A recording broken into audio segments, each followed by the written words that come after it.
Oh, hey, didn't see you there. My name is Chich Bolt. My goal is to make a video about every state park in Iowa. Today, I'm at Palisades-Kalper State Park.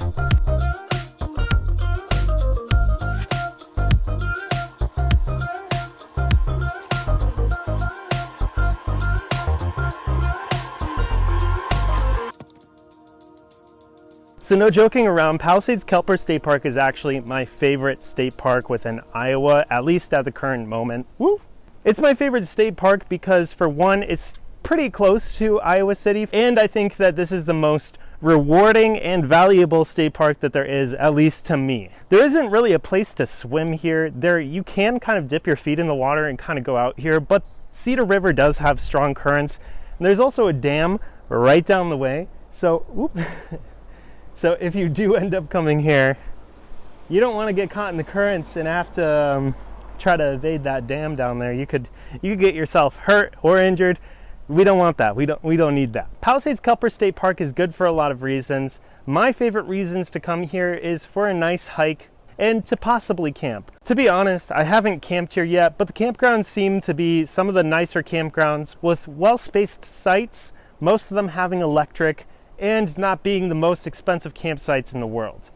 The regular campsites are going to be $11 a night, and then the RV campsites with the electric hookups is $16 a night. You can reserve these campsites online. You can give the park a call to reserve the campsites, or when you get here, you can also register for a site. It is first come, first serve. Most of the RV sites are really level. There are some pull-through sites, which is really nice if you have a larger RV. Otherwise, most of the sites are just pull in and pull out. So make sure that if you do have a larger RV, you're kind of going in for those pull through sites, just so then it'd be easier on you. The campgrounds are connected, but they kind of split off into two veins. In one vein, you're going to find a lot of the RVs. You're going to find a couple of tent sites near the end of it. And then there's also the cabins at the very end. Honestly, I didn't know that this state park had cabins until I made this video. And I think I'm going to come back here with a friend or some of my siblings and just have a good night or two staying in those cabins, walking up and down along the river, and maybe going to Cedar Rapids for a little bit. The other vein of the campground is mostly tent sites, and they both connect into a building that's dedicated towards showers and a bathroom. They're pretty clean. The bathroom is well lit. There are curtains and doors available, so you do have privacy there. And overall, it's not too far of a walk from any of the sites that are available. In any of the parts of the campground, there is a pretty close trailhead towards the main trail in Palisades-Kalper State Park, which, even if you're not planning on camping here, just a day trip here to walk this trail is definitely worth it. I think it's one of the most beautiful trails within Iowa, and it's one of the better trails that all of Iowa has to offer, at least to me right now. To put this into perspective, this is the second video that I'm making about state park reviews, so take that with a grain of salt because there might be a better trail out there. But this is one of the most convenient trails, being pretty close to two major cities, and also it's one of the most rewarding because you are walking along Cedar River and you do get a lot of nice lookout views. They kind of split off the trail. Most of the trail is constructed really well with small bridges, a gazebo, a nice fenced in lookout, a lot of fence to protect you from some of the cliffs, a lot of really nice spots to sit, enjoy your time, or take a rest. What's really nice about the main trail is that it kind of hooks up the entire state park together. On one end, you do have the campgrounds, and you can kind of take your hike all the way to this beach area, which is usually a beach. Believe it or not, Palisades-Kalper State Park is flooded during the time of this video. It's not usually like this, but this would usually be a grass area, and this tree wouldn't normally be here, but I decided, why not make a video on the tree?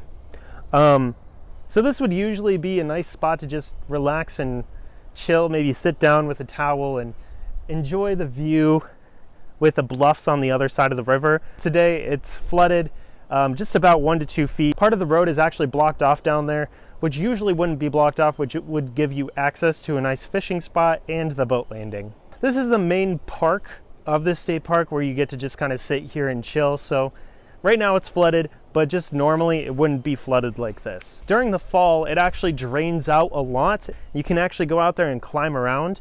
Last fall I did that with one of my friends, and it was actually pretty fun. It was cool to see what was underneath most of the water, and especially coming back now, it's really interesting to not be able to see all the waterbed. Other than the main Palisades-Kalper trail, there are some trails in the woods that kind of just lead off into their own directions. I've taken a lot of pictures here myself, and today I've also seen a few photographers with their tripods just like me. Speaking of being friendly for photographers, it's also very friendly to pets. As long as your pet is on a leash, you should be completely fine. I've seen a few huskies here today. Unfortunately, I didn't catch any video or take any pictures of them. So this is one of those state parks that is really good for driving a classic car or riding your motorcycle through. Other than being a really nice place to camp, hike, fish, take a boat out onto the water, and just spend a day with your family. Another thing that's really special about this park is you can rock climb here. As long as you register to be a rock climber while you're here, there are some anchors and hookups where you can just climb a rock wall and enjoy your time just as a climber. Overall, I recommend the same things as I always do. Make sure that you bring a lot of sunscreen, because even though there are a lot of shaded spots here, there are some open areas where the sun does come directly at you. So I'd recommend bringing that so you don't get a sunburn. Bring some bug spray because you are right next to a body of water. And also make sure that you bring water, always stay hydrated. Other than everything that I've said, this is a nice state park. I really enjoy it. As I hope that you do visit this state park. In my next video, I'm going to Maquoketa Caves. It's a state park not too far away from here.